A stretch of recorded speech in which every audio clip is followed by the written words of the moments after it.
My name is Andrew James and welcome to Stage 3 of UbD, where you plan your learning experiences. Stage 3 is all about outlining the plans for your students to learn. You need to outline the experiences that they will have and how the learning will be transferred to a real-life activity later on. It's also the formative assessment that is important. All of the important elements of Stage 3 is highlighted by the word where to, which stands for where and why, hook, hold, equip, experience, explore, rethink, reflect, revise, evaluate, tailor, and organize. When you plan a lesson, keep in mind where the unit is going and why, how to hook and hold students, equip the students with experiences, rethink big ideas, reflect their progress, revise their work, evaluate progress, tailor to diverse learners, and to organize and sequence the unit. First, we will start with W. The W stands for where and why. This is important because you need to include where the students are going with the unit and what is expected for them. And you need to know where students are coming from.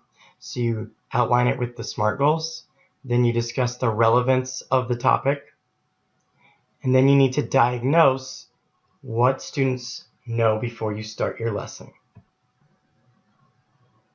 H stands for hook and hold. This is where you hook students in and hold their interest throughout the unit. You need to include what you will do for technology throughout the unit to keep students interested and engaged. The first E stands for equip, experience, and explore.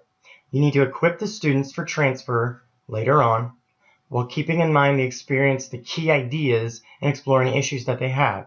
And you need to keep in mind how students will uncover the true meaning of the unit, not just the basic skills. That's where the big idea from Stage 1 comes in mind.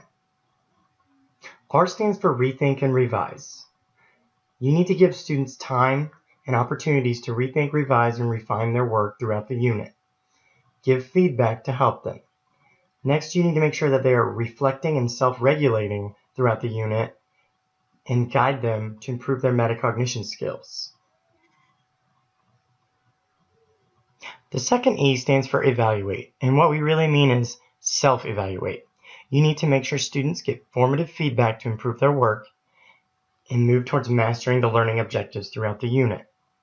Included should be the plan on what you are going to formatively assess and give feedback on.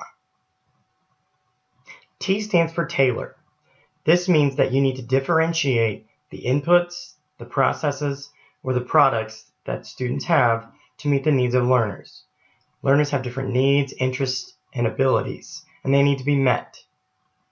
You need to describe in detail how you are going to differentiate to your students, whether it's through the content, process, product, or learning environment, and how you're going to do that. O stands for organize.